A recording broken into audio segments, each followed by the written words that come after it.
Hello, my name is Mike with AskTractorMike.com, and I normally don't do repair type videos, but I'm going to do one today. And to my normal subscribers, this is going to be a little out there. It may not apply to your interests, so you don't have to watch it if you don't want to, but if you do, you'll learn a little bit about tractors. But this is for the person that's had a similar type failure as I have on this tractor, and you want to know how to fix it. And basically, this applies to hydrostatic powered New Holland 35, 40, and 45 horsepower tractors made from about 2003 to about 2011, and case tractors, same models. I think it's a TC model, New Holland. I think the case series is DX. It's 35, 40, and 45 horsepower tractors. Same tractor. Both companies are owned by the same parent company, so it basically the same tractor. Well, what I noticed, I had a little seeping leak in front of the radiator. And I originally noticed when I had the tractor parked, there was just a little bit of hydraulic oil coming out, and it was mixing up with the debris that you get when you're brush hogging, and I could tell I was in a line for a fix-it type of thing. And rather than fix it when I first saw it, I decided to try to get one more brush pile out with the tractor, and it ended up here about 1/8 a mile away from my shop. And so I'm going to have to do the repairs here. When it completely failed, there was hydraulic oil coming out everywhere, and it's a real mess. And I got part of it cleaned up. But anyway, what we're probably going to have to do, and we've got to do a little diagnostic work here, but there is a hydraulic oil cooler in front of the radiator.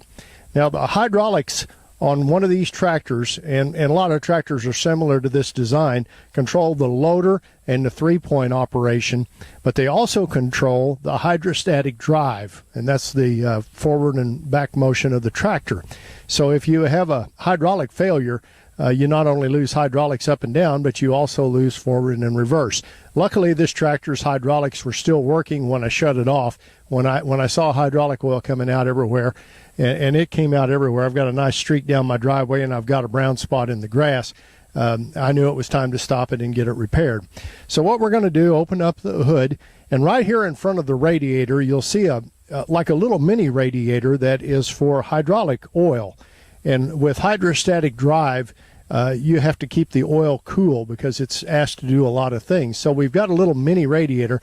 Now this was all caked with debris and the seeping oil, and I've cleaned it up to try to find the leak and haven't found it, but I'm pretty sure this is the problem. So what we're going to do, and this is a real easy fix, we're going to take this hydraulic oil cooler off and test it to see if it is the problem.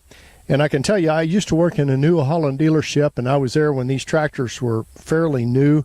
And these hydraulic oil coolers have an inlet, and usually when you're facing the front of the tractor, it's the one on the inlet on the left side that develops a crack from vibration.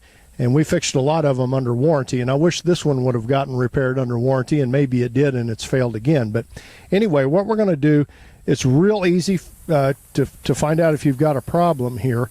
First off, we're going to take off the inlet and the outlet hydraulic lines on the top. And the good news about this is designed pretty well. You're not going to lose a lot of hydraulic fluid when you do this because it's down in the bottom of the cooler, and the inlet and the outlet point up. So I mean, you're not going to drain out a bunch of hydraulic fluid on the ground. And then once we get those two hydraulic hoses off the top, and you want to grab the bottom of the there's a little threaded I guess you could call it on the outlet hose kind of a I don't know what you want to call it. It's threaded down there below. You want to grab hold of that with a pair of pliers, and then twist your hydraulic hose off with another pair of pliers or an adjustable wrench like I have, because that is a really, really weak tube there, and it's not designed to take the torque of a wrench. So we get those off. Now there's just really 4 little studs that hold this on, and they're little machine bolts, and they've got squares. They're in a square hole, so they won't turn. And we're going to take these little studs off with the little washers that come with them, and try not to drop them in the grass. These little studs are 10 millimeter, and actually the only thing you really need to do this repair is a 10 millimeter socket. and an adjustable wrench, and then something to grab the oil cooler so you don't twist the inlet and the outlet off. And so we're just going to take that loose.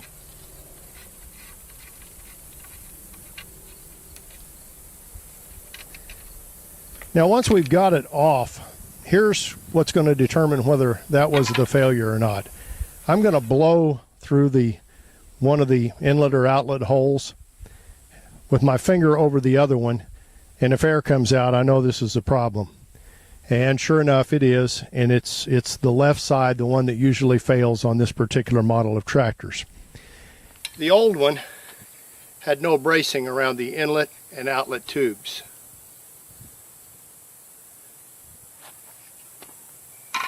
The new one has like a little washer welded right there for a little more strength, right there and right there. Now you still need a wrench around this nut here when you put it on, but it's a lot stronger than the original one was. Before we reinstall this cooler, I'm going to blow the radiator out real good with water to get it cleaned out, because I won't have this opportunity, hopefully won't have this opportunity again for a while.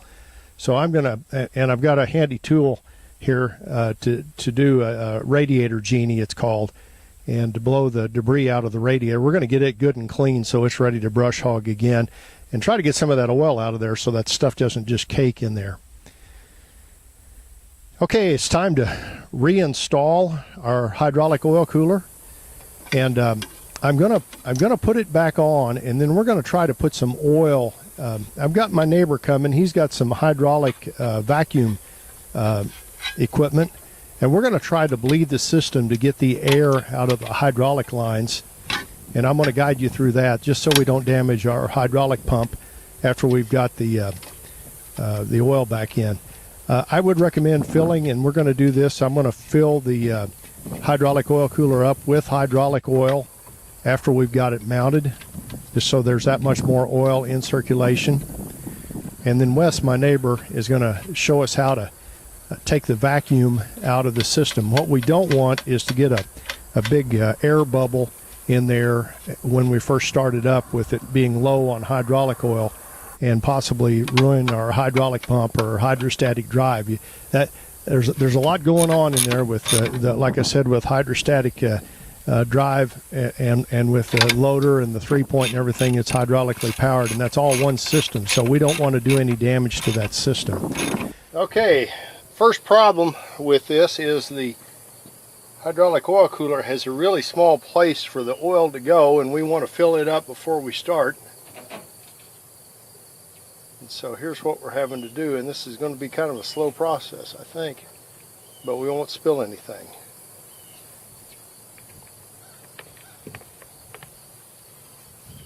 Okay, now we've got this. This is full of hydraulic fluid. It took four goes at it.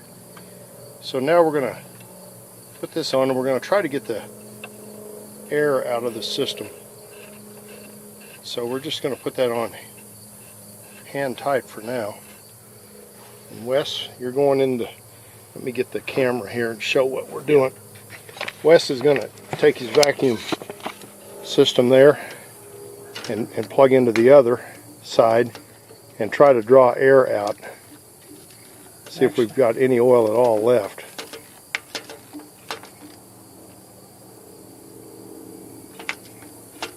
Yep, look at there.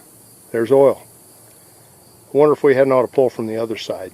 I would say let's pull from both sides. Okay, so we've got oil that way. We know all the air is out of that side. All right. Okay.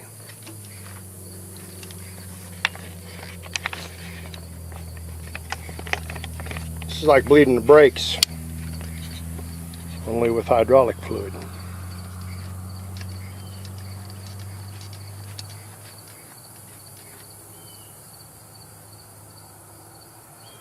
It's pulling.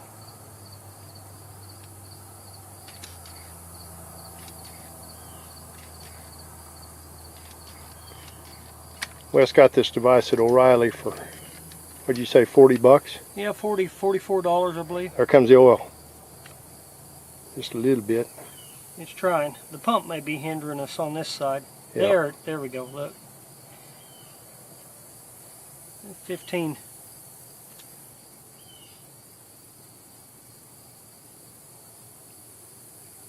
Trying to get all the air out of the system we can so when we start the tractor up there'll be hydraulic fluid everywhere.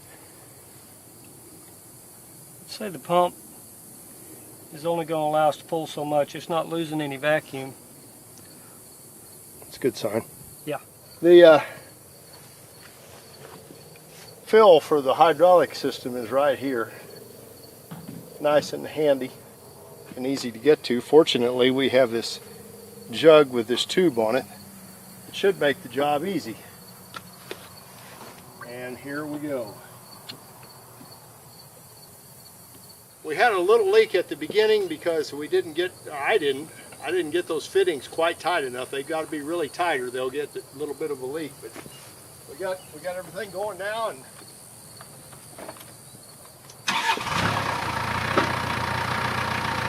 everything's working and no fluid's coming out.